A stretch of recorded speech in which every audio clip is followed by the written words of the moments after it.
Dear 11th standard students, exercise 11.6 வந்து நம்ம 7th problem போடலாம்.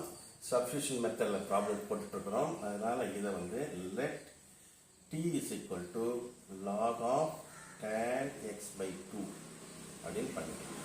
இப்போ இதை டிஃபரன்ஷியேட் பண்ணுறோம். dt by dx is equal to tan என்னும்போது 1 by secant square x by 2 ஆகிடும். tan xக்கு வந்து secant square x by 2 ஆகிட்டு இப்போ அந்த tan x வந்து log of 1 by tan x by 2 முதல்ல எழுதணும்.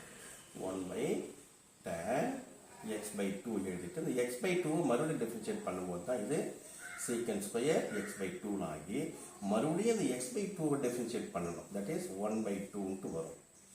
ஃபர்தர் இப்போ இந்த 1 by 2 டோட்டலாக நாம் இப்படி வெளியில் கொண்டு வந்துடலாம். secant ஸ்கொயர் இருக்கு இல்லையா, இதை வந்து 1 by cos square x by 2 எழுதிக்கலாம். இன்ட்டு இங்கே tan இருக்கு இல்லையா, இதை sin x by 2 by cos x by 2 எழுதிக்கலாம்.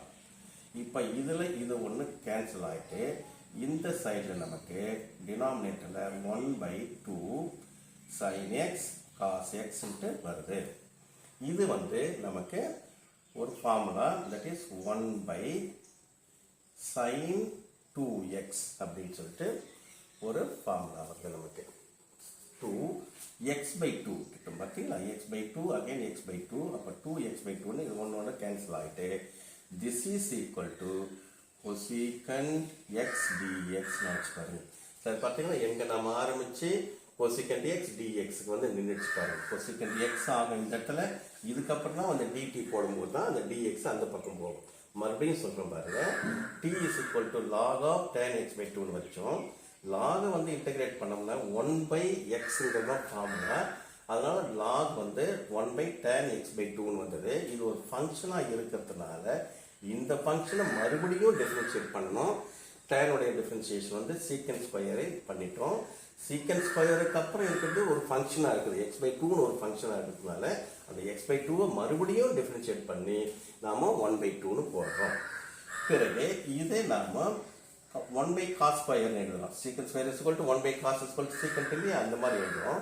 டேனையும் வந்து sin by cosன்னு எழுதிட்டு இதை ஒன்னோடு ஒன்று இங்கே கேன்சல் பண்ணிடுவோம். இந்த x by 2 இங்கே இருக்கிற ஒரு cos x by 2 அடிச்சது cos x by 2 கிடைக்குது.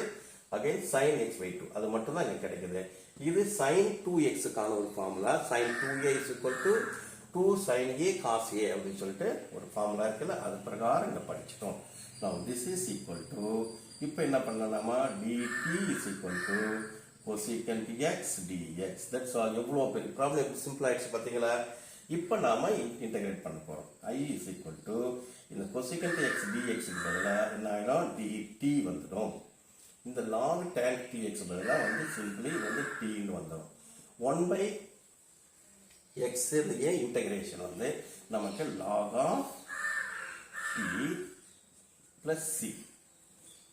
log x வந்து டிஃபரன்ஷியேட் பண்ணால் 1 by x வருது. அதனால 1 by t நம்ம இன்டகிரேட் பண்ணோம்னாக்கா log t வருது பாருங்க.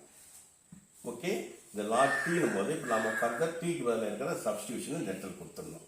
ப்ளஸ் c போட்டோம். This is equal to log of மாடுலஸ்குள்ள log of tan x by 2. இதுதான் நம்முடைய ஃபைனல் ஆன்சர். Okay, thank you.